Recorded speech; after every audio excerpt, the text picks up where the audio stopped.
قل إن كنتم تحبون الله فاتبعوني يحببكم الله ويغفر لكم ذنوبكم والله غفور رحيم.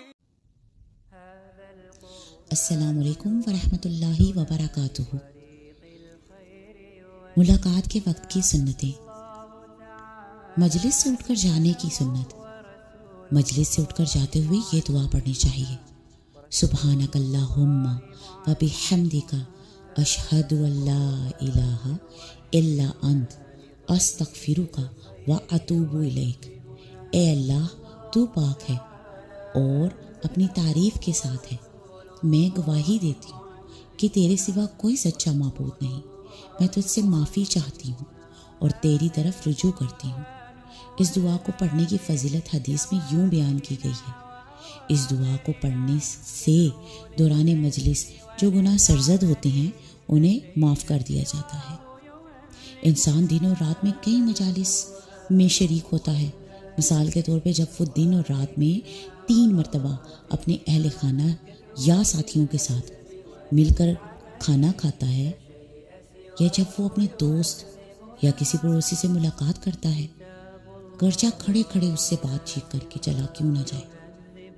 جب وہ دوران ڈیوٹی اپنے ساتھی ملازمین کے ساتھ یا سکول و کالج میں اپنے ہم کلاس طلبہ کے ساتھ رہتا ہے، جب وہ اپنے اہل و عیال کے ساتھ ہوتا ہے اور ان کے ساتھ کئی امور پر تبادلہ خیالات کرتا ہے، جب وہ کسی کو اپنے ساتھ لے کر گاڑی میں گھومتا ہے یا اس کے ساتھ کسی کام پر جاتا ہے، جب وہ کوئی درس یا لیکچر سننے کے لیے دیگر حاضرین کے ساتھ بیٹھتا ہے. لہٰذا ذرا سوچیں، ان مجلسوں میں سے کتنی مجلسیں ایسی ہیں جن سے اٹھ کر جاتے ہوئے آپ مندرجہ بالا دعا کو پڑھتے ہیں.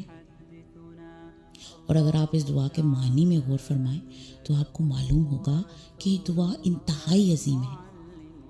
اس کے ذریعے انسان ہمیشہ اللہ کے ساتھ اپنا تعلق قائم رکھتا ہے، اس کی تعریف کرتا ہے، اسے عیبوں سے پاک ذات قرار دیتا ہے، اس کی وحدانیت کا اقرار کرتا ہے اور اپنی کوتاہیوں پر اللہ سے معافی مانگتا ہے اور ان سے توبہ کرتا ہے.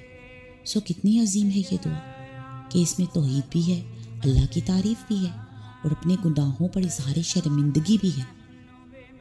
امام ابن القیم رحمۃ اللہ علیہ کہتے ہیں، اپنے دوستوں کے ساتھ اجتماع 2 قسم کا ہوتا ہے. ایک اجتماع محض وقت گزارنے اور طبیعت کو خوش کرنے کے لیے ہوتا ہے، اور اس میں فائدہ کم اور نقصان زیادہ ہوتا ہے. کم از کم نقصان یہ ہوتا ہے کہ یہ دل کو فاسد اور وقت کو ضائع کرتا ہے.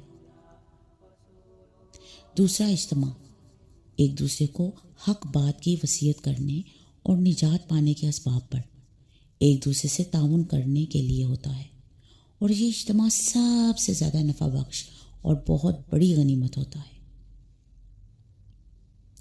آئیے آج سے اس سنت کو اپناتے ہیں.